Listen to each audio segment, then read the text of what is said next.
For today's moment of learning, we're going to do something, I need to get it up front there. Hold on. So I thought it would be worthwhile. I've had a couple people ask me, what exactly does Presbyterian mean? And I'm actually going to break this into more than one part because it's actually a more complicated question than it seems at first.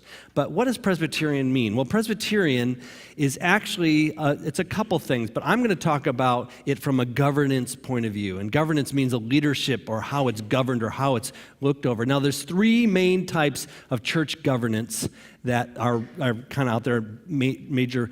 At one pole is something that's called the Episcopal. I mean, you've probably heard of an Episcopal church, but Episcopal is actually a type of governance. And if you're really curious, Episcopal, if you switch all the letters around, it spells Pepsi-Cola. But I just had to throw that out there. That's called an anagram. Every time I see that word, I see Pepsi-Cola in it. You will too now. All right, so... But a good example of like an Episcopal church would be the most Episcopalian church of sorts is like the Roman Catholic Church. It's kind of a hierarchical. I'll get to that in a little bit.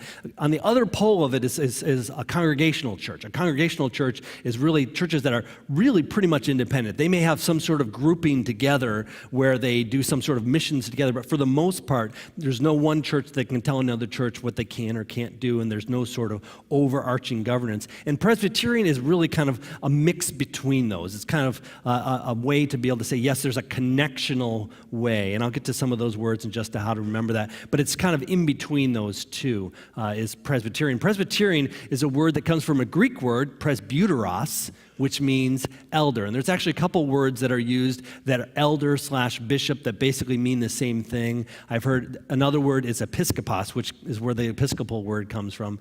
And I've heard it said that presbyteros and episkopos are synonymous. They are the same word, to think of it, that they mean the same thing. They mean elder.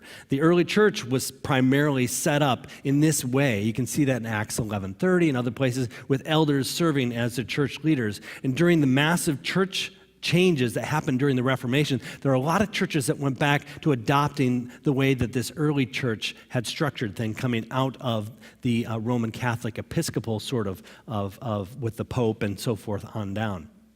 Okay, characteristics of the three types I started to kind of hint at. Episcopal is more hierarchical. It's more of like the pyramid. You've got one at the top and then you have the next. So in the Catholic Church, perhaps it would be like the Pope and then the cardinals and then bishops and so forth, and then priests and so forth and so on. And congregational is more independent. As I said, it doesn't have overarching. Now, a true all the way congregational will be the type of thing where even their own leaders in there have limited sort of governance ability, so they're going to vote on everything. I kid about it. They vote about whether or not they're going to change the light bulb, that sort of thing. That would be a total way. Most congregational aren't that congregational, but they are definitely much more on that side. And Presbyterian is a way to think of like representative, or sometimes we say connectional, that we're connected to other Presbyterian churches through our denomination, and there is a presbytery that kind of watches. So if one church really starts to go off the rails, or if there's a real big problem, the other churches can basically kind of come in and be able to help that church to be able to get through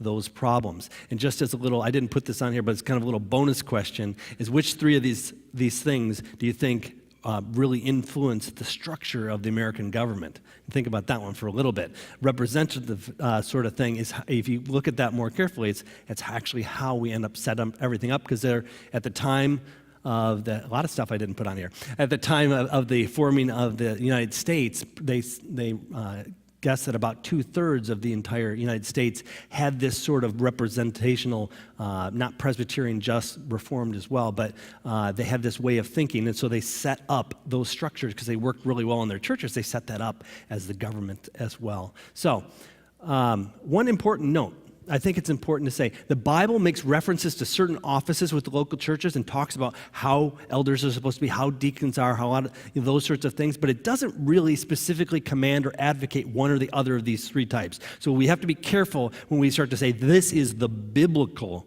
way of doing things. It's really more open interpretation, and we obviously in the Presbyterian Church think that this is the best way that we can use biblical mandates and be able to do it with human abilities and human faults, and it's a nice good mix of that. But be careful not to say, well, ours is better because it's more biblical, and I've heard people say that before, and that's not really the case. That doesn't mean ours is against the Bible, but it's just that the Bible doesn't say, it doesn't say in church governance, it doesn't. There is no book that really lays that out. So, final note: Presbyterianism is used by many to denote or categorize certain specific theological perspectives. You say Presbyterians believe this. I'm not talking about any of that stuff today.